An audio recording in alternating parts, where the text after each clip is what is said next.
Well, hello friends, Coach Bob with you, and welcome to another Worship on Wheels. What a wonderful, crazy, whacked out world it is that we live in. And we're going to talk a little bit about something we all have in common. Doesn't matter what color you are, how rich you are, what you have, what you don't have. It doesn't matter. If you're a believer or an unbeliever, we all have something in common. We're all going to die. Now with that encouragement, let's talk about that right after this.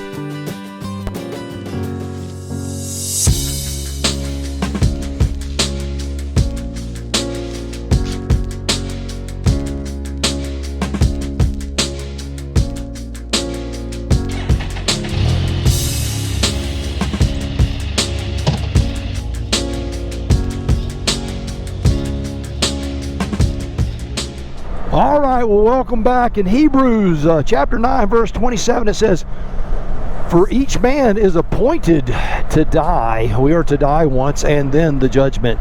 Now, you may not believe in the judgment, but I guarantee you this. You certainly believe in dying, because it's happening, baby. You know, in the book of Job, after losing everything, and he's standing over a casket of a loved one, he makes a statement, and I don't have the verse sitting right here in front of me, so I'm just going to go with what I recall. And he says, "Naked I came from my mother's womb, naked I shall return." And he closes that little section out with, "Blessed be the name of the Lord." Yes. So let's talk about the dying thing, though. You know, we came into this world butt naked, and when we leave, let's stop for this tree limb here. That's why you're always scanning. Come on, thank you. All right, let this guy go, and then we'll roll right around it. Da-da-da-da. Look at that. Anyway, so how is that good news? Knowing that we're going to die, and you know, there is a prophet that also talked about that. You may have heard of him before. It was the prophet Axl Rose. "You in the jungle, baby. You're gonna die." And he also says it's going to bring you to your knees. It's going to. It's going to, one way or the other. It definitely is. But how is that encouraging to any of us, knowing that we are mere mortals, that we are not going to live forever in this fleshly body, that we are going to die in a world that's stressful and crazy and can be scary? How can the thought of that encourage any of us? Well, one thing it should do is it should level off the playing field just a little bit for you.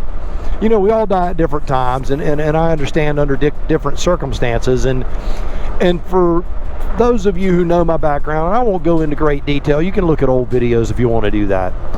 I've lost those very close to me at very young ages, so they got less time on this planet than I did. Does that make them a loser and make me a winner? I'm going to tell you absolutely not. It does not make them a loser. In fact, on the contrary, might make me a loser. I don't know. But why should the idea that you die and that you are appointed to die, why should it even matter? Why is it even worth saying if we all know it? And there's a reason. The great Stoics of the world also said to remember that you're going to die and to understand that you are a mere mortal. So this is not just Christianity and biblical values. This is also great philosophers agree with the fact that you should live with the idea that you know you're not going to make it forever in this planet. But how can we use that to our advantage? And I believe there are many, many lessons to be learned, you know, where Jesus says, don't worry about the things of tomorrow or yesterday. Today has enough evil of its own. And I think that if you put all of that together into this big bowl of knowledge, then what you realize is that your time here is limited. So the next time you're in that traffic jam and the guy wants to cut you off, you could chill and wave him in. I guarantee you're going to waste a lot less time doing that than you are pitching a fit and screaming and hollering and showing your rear end. The next time your spouse makes you angry, as opposed to carrying it around all day and throwing that day away, you can go to that person and say, hey, what you said hurt my feelings and it upset me, but I want you to know that I love you and I'm not willing to waste one moment of this life on the trivial things that it has to throw in my path. The next time you have a flat tire or you have some sort of thing that's going on in your life that is irritating, even if it's a major, but mainly we look at the minor irritations, that we can look at those things and go, I am not going to throw one moment away. But what if we're given catastrophic news? What if we're given that news, that life-ending news, the news that you have a horrible disease and things are not going to go well for you? Or what if you're at the end of your life, just due to years, and you start thinking, you know, my time here is limited, is it worth it anymore? And you wake up with this sense of dread daily. I would say that the reminder of the fact that that time is drawing more near to us should be a reminder of to savor every moment, to make it as sweet as we possibly can, to enjoy everything that is placed in our path, not to just endure it, but to savor it and enjoy it. You know, while this concept may sound very, very simple, and it is a simple concept, it is far from easy, and it takes great spiritual, physical, and emotional discipline to place these things into practice.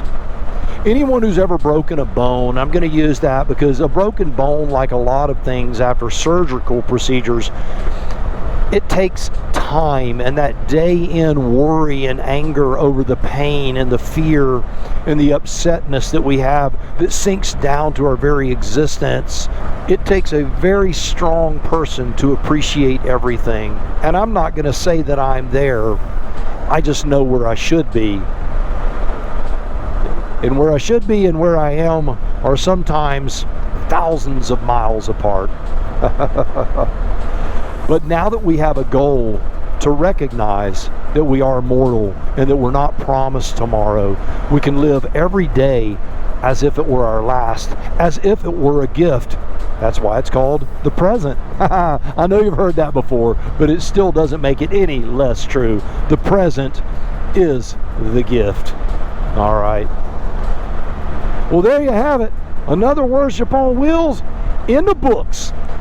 So remember this, you, yes you are loved, and so am I, and that is great news. Now do me a favor, you go out and change the world, because anything less is just unacceptable. We'll see you on the road real soon.